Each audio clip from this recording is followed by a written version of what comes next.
you still got some flavor to Yeah, it, exactly. marinated. So yeah. So apologize.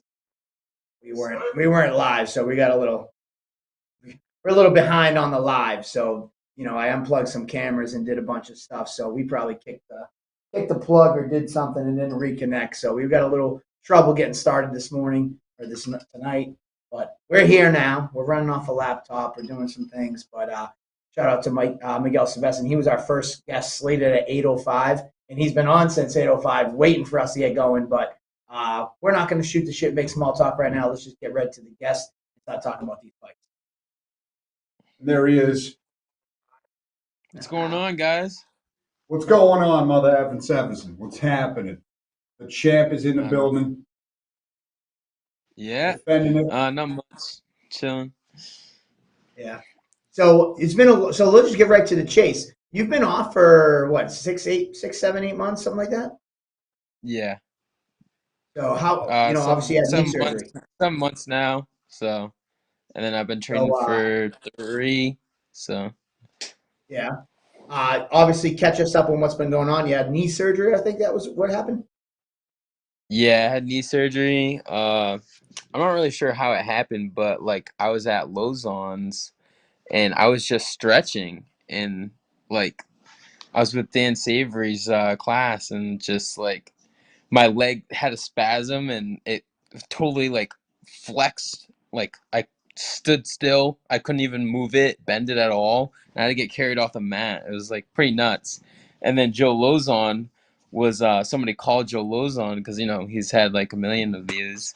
So I guess he was at Chili's, like right next door with his family. So he ran over while the appetizers were coming out, and he tried to help me like fiddle with it. And he was like, "Yeah, I think you need to get it looked at," and that's what happened. So I had to get it. I had a bucket tear meniscus, and then yeah, it was kind of rough at first because like I just started my job in my new job all the way in Plainville. So I was on thin ice a little bit with them, but we're all good now. So, I mean, they're happy. I'm happy. I was actually working with my, what do you call it? Case or whatever, like everything on there. Like I was just painting like siding with like, and they gave me a chair and I was just painting like the sides on the siding for the clapboard and stuff like that. So yeah, they did not want me to sit home. So, but I did get really fat. They found a job for you. Yeah. So I had no sick time, nothing, because I just started the job like 2 weeks, and then I got really fat like through because I couldn't like work out as much as I usually do, and I'm just eating with my friends and drinking, and I got up to 220. I was like, oh geez. Still got you beat. Still got you beat. I made it up to 260 and lost it all, but I'm not surprised in the least bit that you were able to find a way to grind and still work with that meniscus tear and that knee reconstruction and get back into fight shape and fight weight in such a short period of time because 6, 8 months is too long for me to not witness a Miguel Sevasin fight, and I'm excited to see another one, man. Yeah, this is a good fight. What was that? Yeah. This is gonna be a good fight for sure. Sergey's really good. He's undefeated, and like I fought my last guy was undefeated, so like I'm ready to go. Like I'm excited. I know that he comes from local Lobos gym. That's a really good gym, and they have like a bunch of people fighting that night. Brennan Battles, Jeffrey Joy, that other kid who's fighting Jake Kasky. What's his name? I don't know his name. Yeah, tell him. Yeah.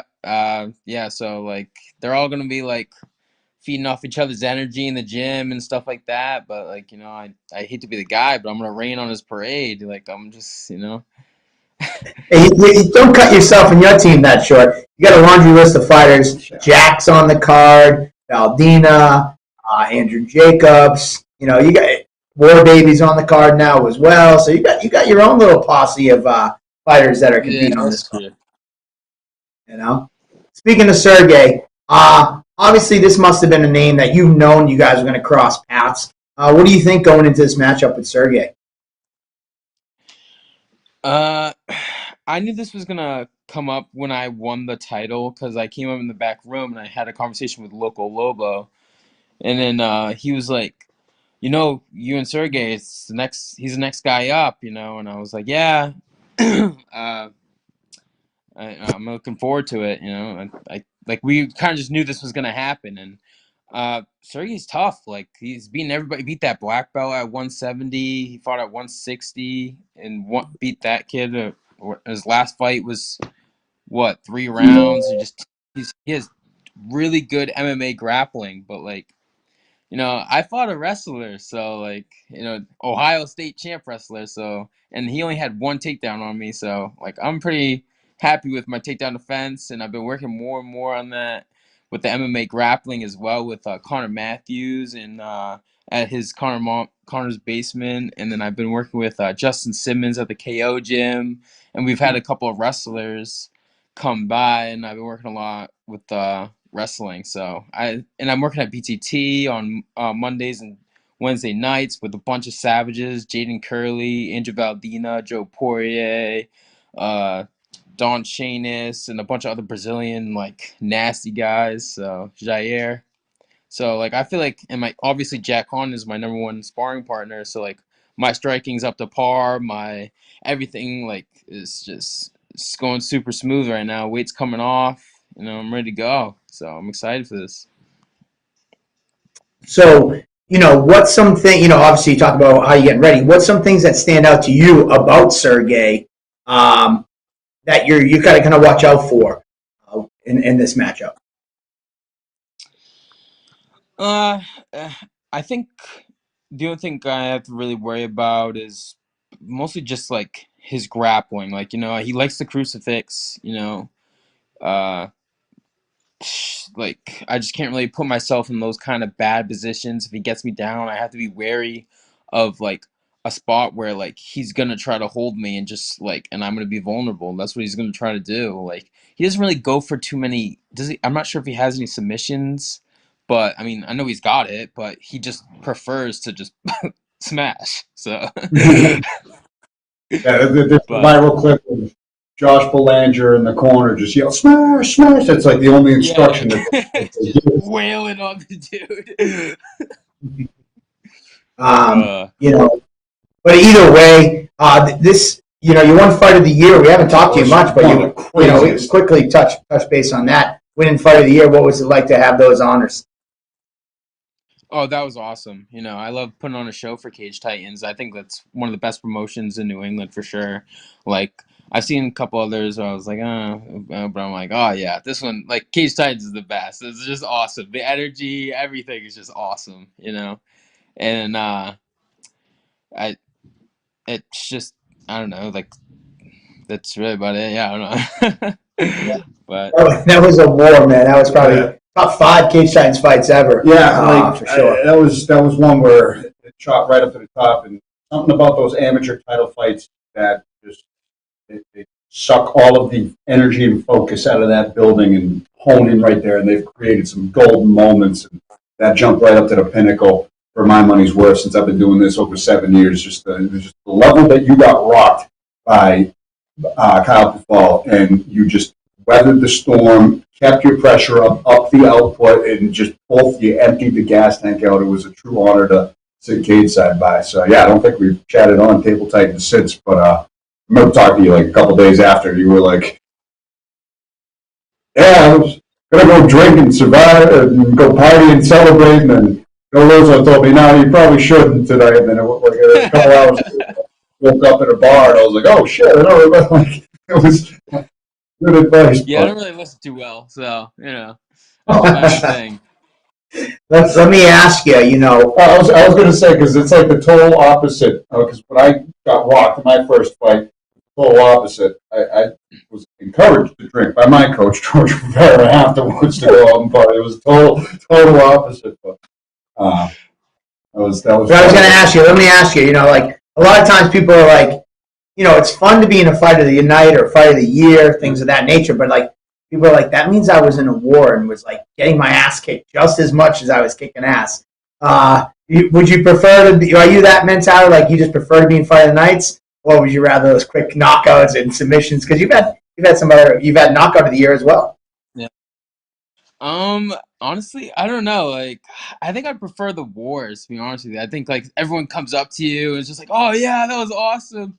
With the submissions, like no one really came up to me after the submissions. They're just like, oh well, great job, and it's like because they see them all the time, so it's not really that fun. But when they see a war, it's like, wow, like everyone's just glued to it. Like you can hear a pin drop and it's just cheering. And it's just awesome. Like that I prefer the wars, but like I mean, you don't want too many of them, obviously. But Yeah. I think we actually have a clip of your knockout of the year. We'll quickly throw that up.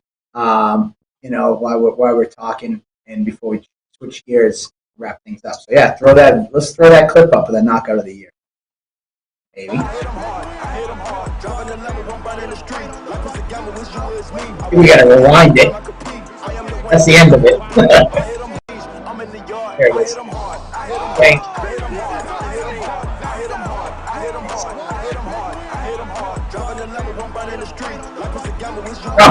All right, so get the audio off too.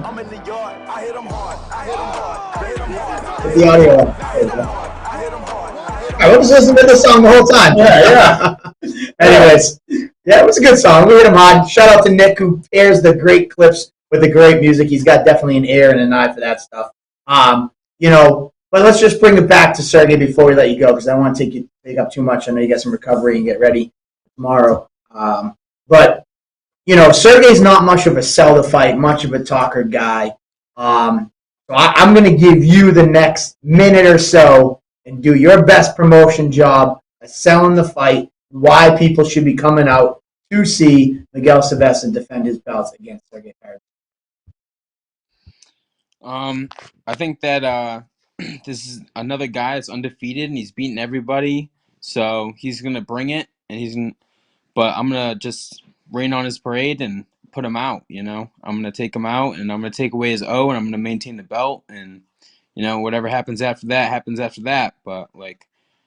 He's tearing through everybody. He's on top of the world right now. He thinks he's just gonna run through me, and that's not gonna happen. So be there. There you go. Not too bad. Not too bad. You did a good job. I've got to say shit. You wrapped it up perfectly. Miguel, last but not least, before you run, any teammates or anybody else that you want to shout out, or sponsors or anything of that nature? BC squad. That's my strength and conditioning. With Chad Faria, Justin Simmons, KO Gym, Lakeville MMA, Lozon's, BTT, and that's about it. So it's all my support teams right there where I train at. There you go, man. Well, we look forward to seeing May 27th. One of the best nicknames in the game, Miguel, Mother effing Sevasin. As Joey Starnuts, Joe Penafiel just gave you a quick shout out there. Where did that actually, before, I got one more. I keep saying before I let you go. Where did that nickname come from? Right. That came from Justin Simmons, actually. He said it one day, and then everyone was like, oh, like, I really like that. And then he said it on the podcast, I think, with you guys. And then he brought it up, and I was like, oh, that kind of, like, rhymes. It's really nice. And then I brought it to my coaches, and then my coaches were like, yeah, that sounds awesome. And I was like, yeah, it does. So shout out to Justin Simmons for bringing that up. It rhymes perfectly. Quite poetic. So fitting because you're a motherfucker of motherfuckers in that cage, and I can't wait to call this next title defense. You would, Sergey. Yeah, thanks. Matchup highlighted for You the get ages. hyped up every time. You guys get me hyped up. You guys bring the hype. No, yeah, man. You guys are. It's really your stage. Yeah. Joe, we're just living it and trying to set the table for you guys to live that dream. So thank you so much, Miguel, and we can't wait to see you May 27th. All right, awesome. Have a good night, guys. Thanks, Miguel. Quick shout out, catching up on the comments. Shout out to Julian Connerton, who fought out in Indiana this weekend. I believe he picked up a victory. Shout out to Mana Ferreira. I think she's fighting this upcoming weekend in Canada. What's up, Rob Pico and Joe the Party? All the guys in the comments. Miguel Sevasin versus Sergey. Miguel, this fight's just another one in that laundry list of Cage Titans lightweight title fights. Oddly enough, I think we talked about it before, but Rob Font was our lightweight Yep. Cage Titans amateur champion. Kyle Bokniak was a Cage Titans lightweight champion. Sheamus, Peter Barrett, like the list just goes on and on of everybody's who held those titles. And I think that we got two studs right here that